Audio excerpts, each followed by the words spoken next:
Howdy, my name is Tyler and I will be arguing for Anopheles quadrimaculatus, or the common malaria mosquito. Howdy, my name is Sterling and I will be arguing for Xenopsula chaeopus, or the Oriental rat flea. The topic of debate today is which insect has caused more human suffering. I'll start it off. Anopheles quadrimaculatus, or the common malaria mosquito, is a species of mosquito found mostly in eastern parts of the United States. The main thing that separates them from the rest of mosquitoes is their brown scaly wings. Another way to identify them is the many yellow hairs found on their black abdomens and the 4 dark spots on their wings. On average, both males and females spend about 2 days in both the egg and pupa stages of their life cycle. Adult lifespan is where the two differ. Males can live anywhere from 7 to 21 days as an adult, while females can live much longer, coming in around 21 to 62 days. Feeding-wise, adults are most active during dawn and dusk. They spend their time during the day either looking for mates or resting in areas where their desired hosts tend to be. One characteristic that separates them from other species of mosquitoes is that they are the only species that positions themselves at an angle on the skin, while all other mosquitoes tend to stay parallel. These mosquitoes have caused so much suffering and death to the human race. The main reason for this is because they are the main vectors of malaria. Malaria is a disease that often leaves a host feeling very sick with chills and a fever. This disease is caused by a parasite that is transmitted through contact with a common malaria mosquito. Each year, over 290 million people are infected with malaria, with 400,000 of those people unfortunately dying. This disease continues to be a problem to mankind, perpetuated even more by the transmission that these mosquitoes provide. Anopheles quadrimaculatus is also known for transmitting the Cache Valley virus. Cache Valley affects sheep, cows, and horses. This negatively affects producers of these animals, as they tend to lose more livestock due to this virus. The Oriental rat flea, or Xenopsula chaeopus, is a tropical species of flea, requiring warm climates in order to survive. This flea has been found in every warm climate area and around the world. Despite being only 2.5 millimeters long, it is associated with some of the worst times in human history.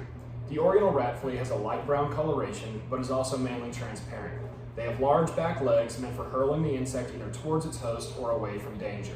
Starting at the very beginning, the Oriental rat flea goes through 4 life cycle changes: eggs, larvae, nymph, and adult, with eggs only taking around 12 days to hatch.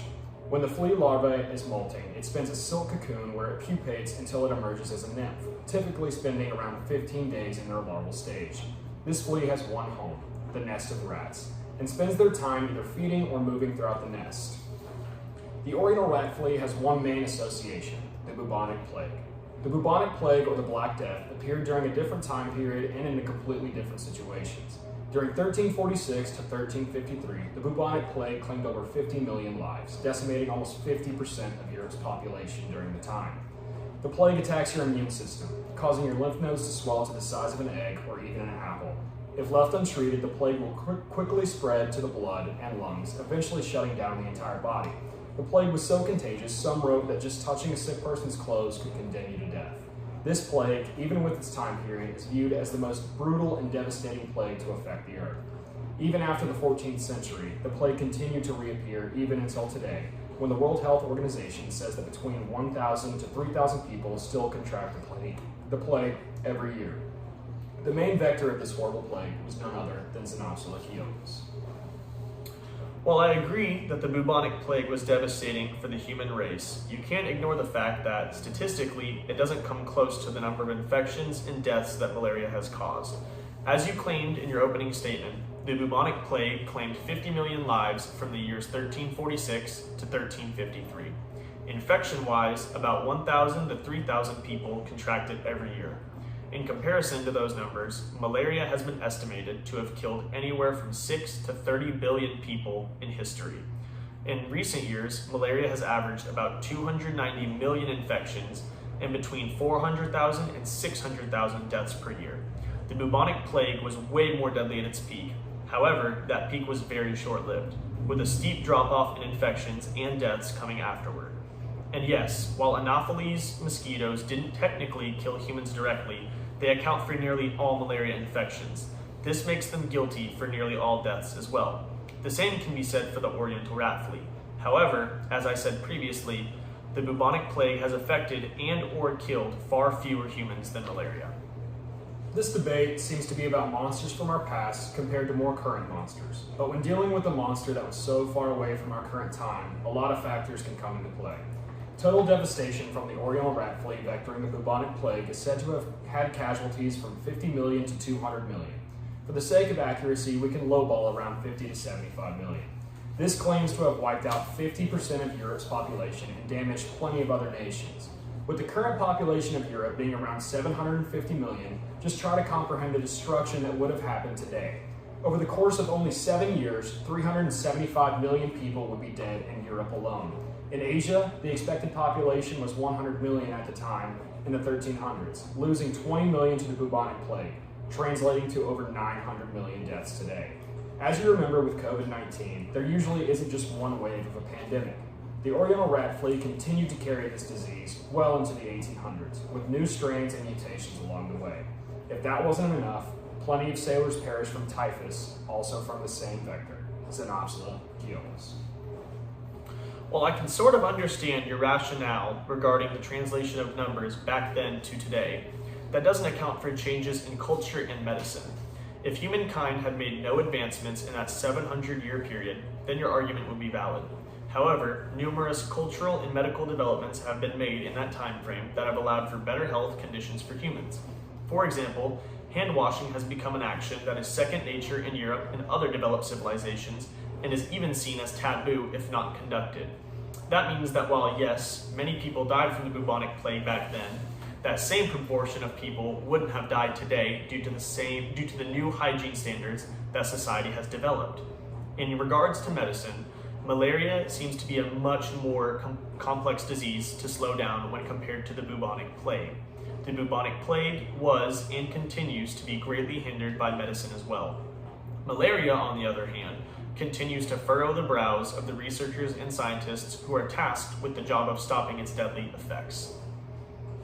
In that same instance of new culture in medicine, isn't it true that of the 600,000 deaths caused by malaria, over 95% occur in Africa, a country that does not have as much of a modern culture in medicine you mentioned, and has many less developed and isolated areas. In fact, according to the CDC, only around 2,000 Americans get malaria each year, around the same of US bubonic plague cases, but only 5 to 10 Americans die from this complex illness with 2,000 contractions. With a disease that preys on third world countries, how can you say modern scientists are puzzled? In America, the disease only affects 0.000006% of the population, and from that, only 0.005% will pass away from it. With a disease that is so deadly to those who are isolated with no help from medical professionals, you have to think, what's the difference between malaria in Africa today and the bubonic plague in the 1300s? The rat flea needs to have a warm environment, needs to have a host, and in this situation, has to be a vector for the bubonic plague. That flea sneaks onto a boat to Africa, a country that loses around 600,000 people to a disease that only 5 Americans die from each year. What would happen in 2023 if the bubonic plague was introduced to Africa? Would this modern culture and medicine prevail? Or is the only reason malaria is as deadly as you say is because of right place and right time? Throughout this debate, my partner and I have both made solid points defending our stances. However, when it comes down to which insect has caused more human suffering, it is clearly Anopheles quadrimaculata, or the common malaria mosquito. This mosquito has wreaked havoc on humankind through its vector capabilities, mainly for malaria. Aside from just the deaths these mosquitoes have caused, they are also a huge nuisance. As a lifelong resident of Houston, I can attest that there is nothing worse than enjoying a hot day outside and being hounded by bloodthirsty mosquitoes. The only silver lining for Anopheles quadrimaculata is its importance to science and research. This species of mosquito is often studied for its reproductive capabilities and vector competency. This is important because studying how the mosquitoes reproduce can help scientists prevent the destruction of ecosystems due to Anopheles mosquitoes.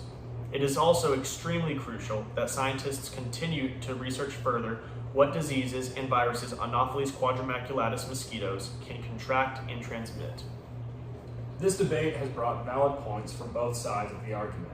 However, There is no doubt that the Oriental rat flea has and continues to cause pain and suffering which affects human society. Xenopsula chaopus has caused some of the darkest times in human history, wiping out over 50% of Europe's population and 20% of Asia's. This truly affected early human society by drastic measures. Entire societies and countries were set back both economically and population-wise, and it took a long time to recover. Xenopsula chaopus possesses the ability to destroy human civilizations even today, and the most discussed plague continues to be the bubonic plague. The importance of research on this species must be noted as well. Xenopsula chaopus is constantly studied for its bacterial transmission abilities, as well as its resistance to insecticides. Continued research on the Oriental rat flea can help scientists to discover and employ new insecticide methods. They will also gain a better understanding of how bacteria can be transmitted via the flea and how to get ahead of it.